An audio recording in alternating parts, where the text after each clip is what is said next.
Hi my dear students, I am Avinash sir from Lakshya education hub. बाबू, आज हम लोग क्लास 10th लाइव प्रोसेस का सेकेंड लेक्चर मैं लेकर आया हूँ।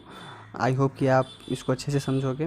बाबू, इससे पहले फर्स्ट लेक्चर में हमने आपको लाइव प्रोसेस की इंट्रोडक्शन के बारे में बताया था और कुछ टॉपिक भी मैंने कवर की थी और एग्ज़ाम के दृष्टिकोण से कितने इंपॉर्टेंट है वो भी मैंने आपको बताया था। और टॉपिक हमने कवर की थी nutritions, mode of nutrition, autotrophic और हेटेरोट्रॉफिक के बारे में। और ऑटोट्रॉफिक मैंने उसमें ख़त्म कर दिया था और फोटोसिंथेसिस भी मैंने ख़त्म किया था। आज हम लोग क्या करेंगे, आगे की ओर स्टडी करेंगे। बट आगे स्टडी करने से पहले कुछ टॉपिक हम क्या कर लेते हैं, कवर कर लेते हैं। ओके, जैसे यहाँ पे देखोगे वो मोड ऑफ न्यूट्रिशंस क्या है, हेटेरोट्रॉफिक और ऑटोट्रॉफिक। तो हेटेरोट्रॉफिक में कितने टाइप्स आ जाते हैं, सेप्रोफाइटिक न्यूट्रिशन, पैरासाइटिक और होलोजोइक। और इसमें क्या जाती है ऑटोट्रॉफिक, इसमें वैसे ऑर्गेनिज्म आते हैं जो अपना भोजन क्या करते हैं, खुद ब खुद बनाता है, वह किसी और के ऊपर निर्भर नहीं रहता है, वो क्या होता है, ऑटोट्रॉफिक होता है। ओके, और डियर स्टूडेंट्स, हम लोग फोटोसिंथेसिस के बारे में हम लोग स्टडी करेंगे। तो बाबू, प्लांट जो के जड़ें जो होते हैं वह मिट्टी में मौजूद, मतलब जड़ों के सहारे वह क्या करता है, मिट्टी में मौजूद वाटर को क्या करता है, वह कलेक्ट करता है। और पत्तियां जो होती है वह वायुमंडल में उपस्थित, मतलब इन्वायरमेंट में उपस्थित एयर में से कार्बन डाइऑक्साइड को लेती है और सनलाइट को ट्रैक करती है। और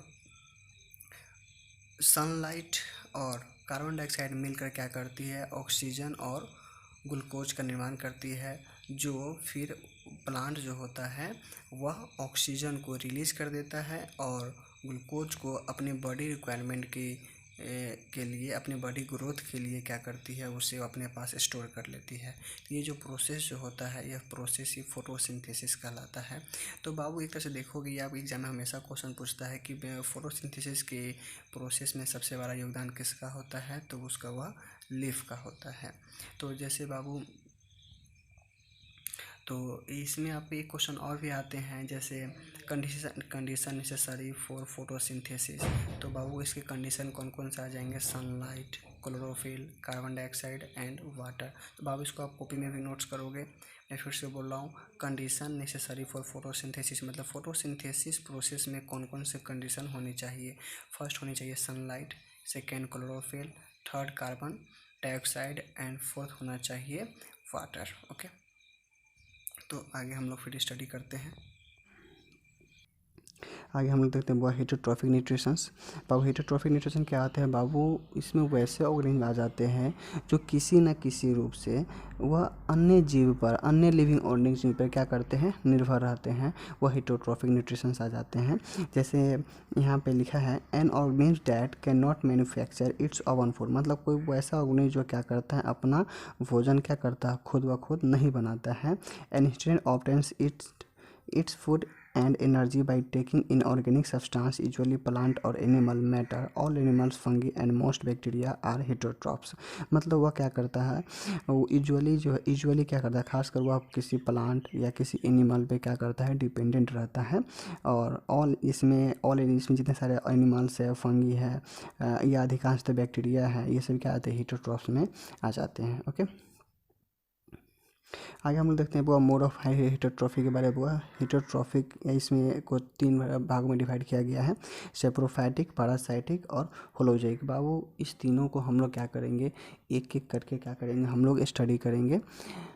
ओके, तो हम लोग फर्स्ट स्टडी करते हैं सेप्रोफाइटिक न्यूट्रिशन से। बहुत सेप्रोफाइटिक न्यूट्रिशन क्या होता है, the mode of nutrition in which two plants of a same part of plant help each other in preparing their food is called saprophytic nutrition. वो saprophytic nutritions का हम लोग दो डिफिनीसन भी आप देख सकते हो, लिख सकते हो, अभी से पॉइंट में भी आप लिख सकते हो।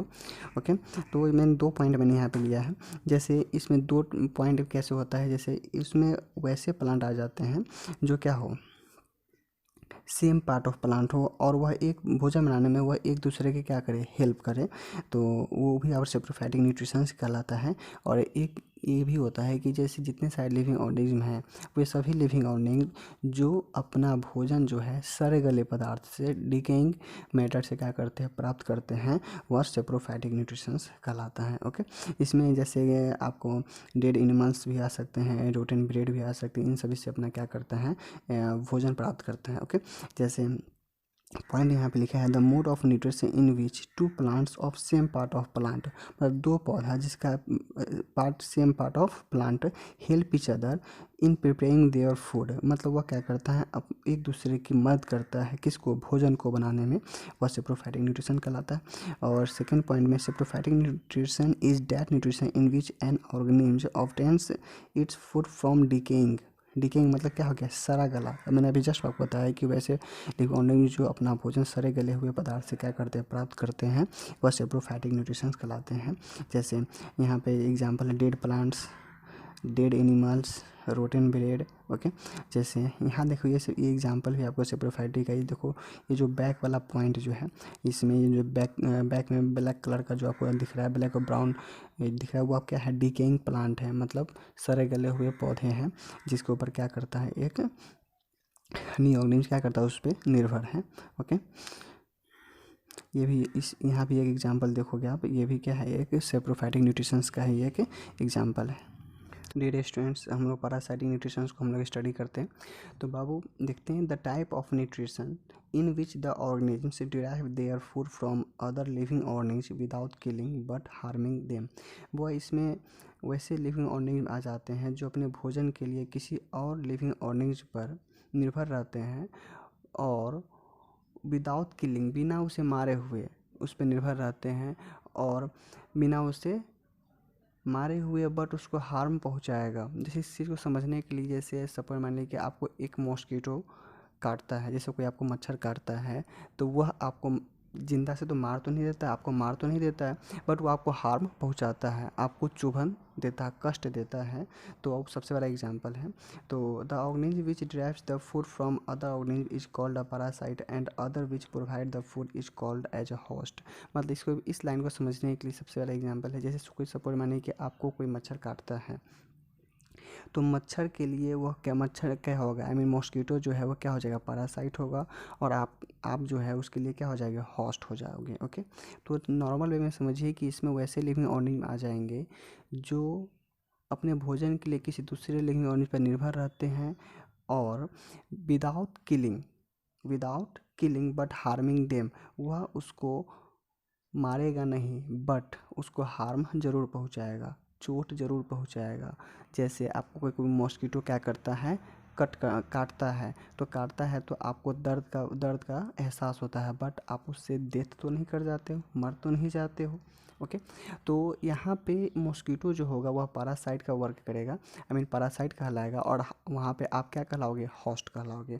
इसका सबसे बड़ा एग्जांपल देख लो, plasmodium, leishmania, tapeworm, leech, mosquitoes. Okay, तो जैसे देखोगे, जैसे मैंने अभी एग्जांपल मैंने दिया था, जैसे मैंने आपको एग्जांपल दिया था, जैसे आपको कोई मॉस्किटोज क्या करता है, मतलब डंक मारता है, काटता है, तो देखोगे parasitism is the relationship between two organisms wherein one organism the parasite thrives at the cost of the other the host। मतलब अभी जस्ट मैंने बताया था कि इस दो ऑर्गेनिम्स के बीच में रिलेशनशिप बनाता है, जो एक पैरासाइट का वर्क करता है और क्या करता है, होस्ट का वर्क करता है।